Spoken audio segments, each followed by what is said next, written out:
प्रधानमंत्री जी का आभार व्यक्त करना चाहता हूं। जो दुनिया में युद्ध चल रहा है उसके मद्देनजर तेल के भाव बढ़ने के बाद ये अंदेशा था कि पेट्रोल डीजल के भाव बढ़ेंगे, लेकिन वो भाव न बढ़े, इसलिए भारत सरकार ने एक्साइज ड्यूटी 10 रुपया प्रति लीटर कम कर दी है।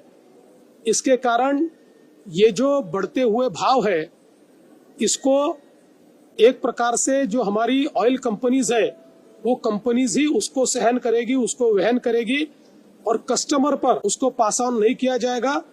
इसके कारण हमारे कस्टमर्स को एक बहुत बड़ा एक फायदा हमारे प्रधानमंत्री जी ने दिया है। मैं उनका आभार व्यक्त करता हूं। हम लोग देख रहे हैं कि जहां हमारे आसपास के पड़ोसी देशों में पेट्रोल, डीजल और गैस के संकट के कारण करीब करीब शटडाउन की परिस्थिति आई है। ऑफिसेज भी बंद कर दिए, कई जगह पर इंस्टीट्यूशंस भी बंद हो रही है।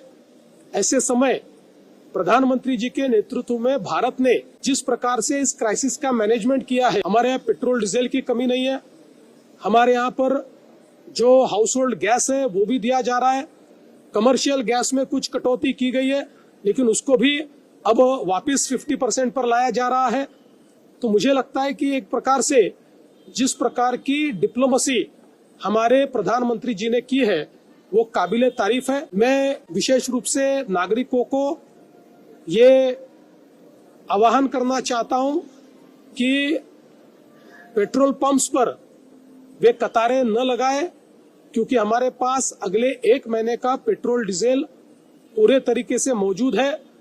इस प्रकार से वो अगर कतारें लगा कर ज्यादा पेट्रोल डीजल इस अंदेशे में कि शायद उसकी कमी होगी अगर भरेंगे तो सप्लाई और डिमांड के साइकिल पर उसका स्ट्रेस गिरेगा और एक आर्टिफिशियल कमी उसके कारण तैयार होगी। इसलिए ऐसा न करे, ऐसा मैं सभी को यहाँ से ऐलान करता हूँ। उसके साथ साथ हमारे सरकार ने गैस के मामले में भी पूरे तरीके से एहतियात बरता है। जो हाउस होल्ड गैस है वो सबको सही समय पर मिल रहा है, उसके भी होर्डिंग की कोई आवश्यकता नहीं है और कोई उस प्रकार से न करे। और कहीं पर गैस एजेंसियां अगर गलत तरीके से पैसे मांगती है या गलत तरीके से एक आर्टिफिशियल इस प्रकार से उसमें कमी लाने की कोशिश करती है तो उसकी आप कंप्लेंट करिए, उनके ऊपर भी कार्रवाई की जाएगी। और साथ साथ मैं ये भी कहना चाहता हूं कि अगले पूरे समय का एक बहुत अच्छा प्लान भारत सरकार ने तैयार किया है, इसलिए सरकार पर विश्वास रखकर सभी लोगों ने एहतियात बरतनी।